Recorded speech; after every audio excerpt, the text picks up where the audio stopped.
Start कर।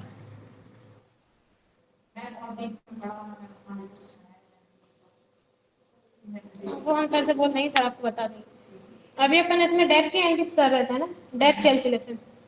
अपन यहाँ पे टैली में पहले एंट्री करते हैं एसेट परचेज करने की, फिर आप जो उस पर डेप लगाते हैं उसकी कैलकुलेशन आप करते हैं एक्सेल में। पहले अपन यहाँ पे एक्सेल ओपन कर लेते हैं।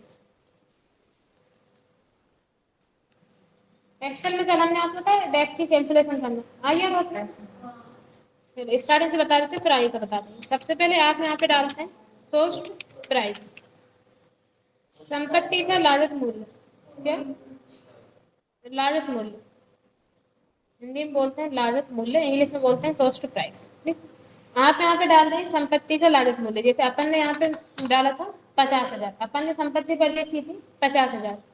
फिर आप यहाँ पे डाल देते हैं गारंटी वारंटी। आपको गारंटी वारंटी कितने टाइम की मिली हुई, अपन ने मान ली गारंटी वारंटी है 3 साल। फिर आप यहाँ पे लिखते हैं आर बी, रेसिडियल वैल्यू, संपत्ति का अवशिष्ट मूल्य। 3 साल बाद ये संपत्ति अपने कितने में चली जाएगी, इसका जो अवशिष्ट मूल्य बचेगा वो होता है रेसिडियल वैल्यू। अपन ने मान लिया यहाँ पे 20,000। 3 साल बाद ये संपत्ति अपने 20,000 में चली जाएगी। तो अब आप यहाँ पे निकालते हैं डेप। आप डेप कितने अमाउंट पे लाएंगे, कॉस्ट प्राइस में से रेसिडियल वैल्यू माइनस करने के बाद इन दोनों के बीच से जो डिफरेंस रहता है उस पर डेप लगाते हैं। इसके लिए आप इक्वल लगाते हैं कॉस्ट प्राइस का cell address minus residual value. Enter करेंगे तो यहाँ पे अमाउंट आ जाएगा। अब आप डेप कितने पे लाएंगे, 30,000। अब आपको यहाँ पे निकालना है पर ये डेप। इस संपत्ति में 1 साल में कितना डेप लगेगा, 1 साल का डेप लाना। इसके लिए आप यहाँ पे इक्वल लगाते हैं डेप का सेल एड्रेस, इसमें आप डिवाइड कर देंगे गारंटी वारंटी। एंटर करेंगे तो 1 साल का डेप आ जाएगा। 1 साल में कितना लग रहा है, 10,000। अब आपको यहाँ पे निकालना है पर मंथ डेप। आपको इस पे मंथ के हिसाब से भी निकालना है, इस पे 1 महीने में कितना डेप लगेगा। 1 साल का तो आपने यहाँ पे निकाल लिया कि पर ईयर में इस पे डेप लग रहा है 10,000। आपको निकालना है पर मंथ का। इसके लिए आप इक्वल लगाते हैं पर ईयर डेप का सेल एड्रेस, इसमें आप डिवाइड कर देंगे 12 का, क्योंकि 1 साल में 12 महीने होते हैं। आप डिवाइड कर देंगे 12, एंटर करेंगे पर मंथ का डेप आ जाएगा। फिर आप यहाँ पे निकाल लेते हैं पर डे डेप। इस संपत्ति में एक दिन में कितना डेप लगेगा, उसके लिए आप इक्वल लगाते हैं पर ईयर डेप का सेल एड्रेस, इसमें आप डिवाइड कर देंगे 365। 1 साल में 365।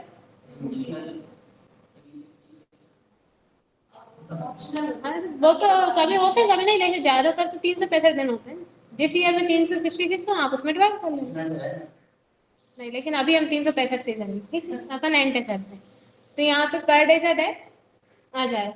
क्लियर है इतना, क्यों गलत है। तो हम तो 2023 के हिसाब से निकाल रहे हैं, 24 के हिसाब से निकालेंगे।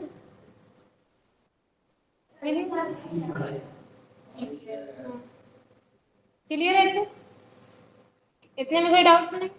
इतना आप यहाँ पे निकाल लें। अब आपने यहाँ पे निकाला 1 साल में इस पे डेप लग रहा है 10,000, लेकिन आपको इसका परसेंट नहीं पता है 1 साल में इस पे कितना परसेंट डेप लग रहा है। तो आप इसका यहाँ पे परसेंट भी निकाल लेते हैं।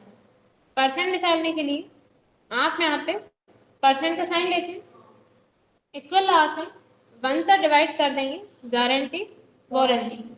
एंटर करेंगे तो यहाँ पे परसेंट निकल आए। इस पे 1 साल में डेप लग रहा है 33%। अगर आपको चेक करना है तो आप क्या करेंगे, यहाँ पे इक्वल लगाते हैं डेप का सेल रेट, इसमें आप मल्टीप्लाई कर देंगे परसेंट। एंटर करेंगे तब भी अमाउंट आपको सेम आए। लग रहा है 33% डेप, इतना निकाल लेंगे।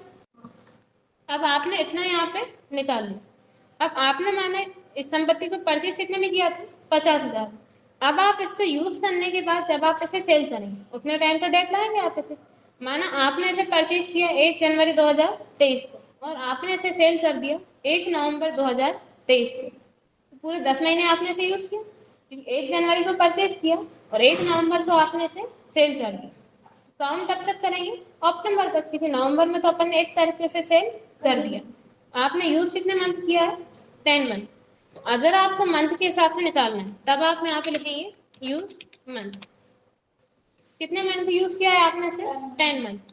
तो आप यहाँ पे लिख देंगे 10। अब आप इसका डेट कितने टाइम का लाएंगे? 10 मंथ का। फिर आप यहाँ पे लिखते हैं यूज मंथ डेट। जितने मंथ आपने इसका यूज किया है उतने मंथ का डेट इस पे कितना लगेगा, उसके लिए आप इक्वल लगाते हैं पर मंथ डेट का सेल एड्रेस। एक महीने में इतना लग रहा था, आपको निकालना कितने महीने का है? 10 मंथ। पर मंथ डेट का सेल एड्रेस, इसमें आप मल्टीप्लाई कर देंगे यूज मंथ का, जितने मंथ आपने इसका यूज किया है। एंटर करेंगे तो यहाँ पे यूज मंथ का डेट आ जाएगा। अब इस पे डेट कितना लगेगा 10 महीने में, ये क्लियर है? ये तो अभी आपने यहाँ पे निकाला मंथ के हिसाब से। अगर आपको डे के हिसाब से निकालना, मंथ के हिसाब से आप निकाल लेंगे, यहाँ पे आपने मंथ लिखा। अगर आपको डे के हिसाब से निकालना है तब आप यहाँ पे लिखेंगे यूज डे। अब मंथ तो ऐसे थे, आपने काउंट कर लिया कि आपने 1 जनवरी को परचेज किया और 1 नवंबर को बेच दिया, पूरे पूरे 10 महीने अपन ने इसका यूज किया। अब आप डे कैसे काउंट करेंगे? डे के लिए आप यहाँ पे लिखना आपने परचेज कब किया, 1 जनवरी 2023, ठीक। और आपने इसे सेल कब कर दिया? 1 नवंबर 2023 सेल किया। परचेज कब किया है? 1 जनवरी 2023। सेल कब कर रहे हैं? 1 नवंबर 2023। अब आपको यहाँ पे दिन निकालना कितने दिन अपन ने इसका यूज किया है। तो आप यहाँ पे इक्वल लाना, जब आप इसको सेल कर रहे हैं उसका सेल एड्रेस, इसमें से आप माइनस कर देना जब आपने इसे परचेज किया। कब परचेज किया था? 1 जनवरी 2023। एंटर करेंगे तो यहाँ पे डे निकल आएंगे, कितने दिन यूज किया है? 304 दिन। लेकिन अगर आप फॉर्मूला उल्टा लगाते, आपने लगाया इक्वल, जब आपने इसे परचेज किया है उसमें से आप माइनस करेंगे जब आप इसे सेल कर रहे हैं, आपका जो आंसर आएगा वो माइनस में आएगा। हाँ, जबकि आपका आंसर माइनस में नहीं थी, आंसर को ही आ रहा है 304 में, लेकिन कैसे आ रहा है? माइनस में। इसीलिए आप क्या करते हैं? इक्वल लगाते हैं जब आप इसे सेल करते हैं उसका सेल एड्रेस, माइनस कर देंगे जब आपने इसे परचेज किया है। एंटर करेंगे तो यहाँ पे यूज डे आ जाएगा, कितने दिन यूज किया? 304 दिन। अब आप इस पे डेट कितने दिन का लाएंगे? 304 दिन। आप यहाँ पे लिखेंगे यूज डे डेट। इसके लिए आप यहाँ पे इक्वल लगाते हैं, इसमें आप लेंगे पर डे डेट का सेल एड्रेस, क्योंकि अब अपन किसके हिसाब से निकाल रहे हैं? डे के हिसाब से। पहले मंथ के हिसाब से निकाल रहे थे, आपने सेल एड्रेस लिया था मंथ का, अब आप निकाल रहे हैं डे के हिसाब से। आप इसमें सेल एड्रेस लेंगे पर डे डेट का, इसमें आप मल्टीप्लाई कर देंगे यूज डे, कितने दिन आपने इसका यूज किया है।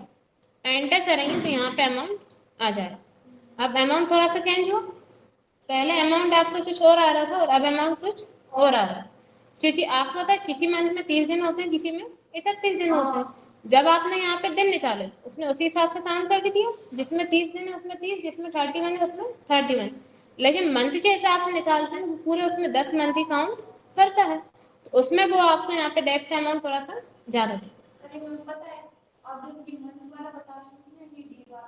तो मेरे दिमाग में यही चीज आई थी कि किसी मंथ में तो 31 को पड़ता है, किसी में तो यहाँ पे उसने काउंट कर लिया, ठीक है। लेकिन आप जब मंथ के हिसाब से निकालते हैं तब यहाँ पे अमाउंट थोड़ा सा ज्यादा आता है। क्लियर? निकालेंगे इतना, डे के हिसाब से निकालना है, डे के हिसाब से, मंथ के हिसाब से निकालना है तो मंथ के हिसाब से। आपको पूछना चाह रहे हैं पूछ लीजिए, हमें पता है आपके दिमाग में कुछ क्वेश्चन चल रहा है, पूछ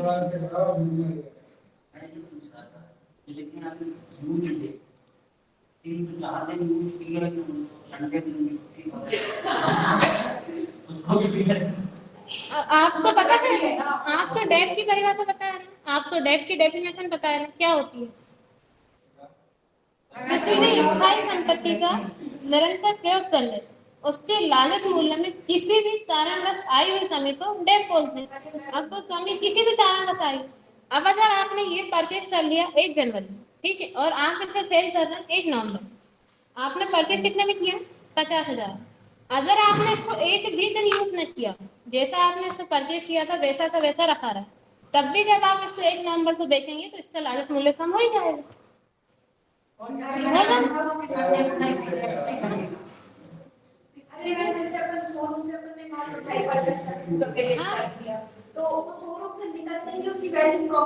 हो जाती है, आपने उसको परचेज कर लिया, अब आप उसका यूज करें या ना करें उसका लागत मूल्य कम होना ही है। अभी इतना के लिए क्या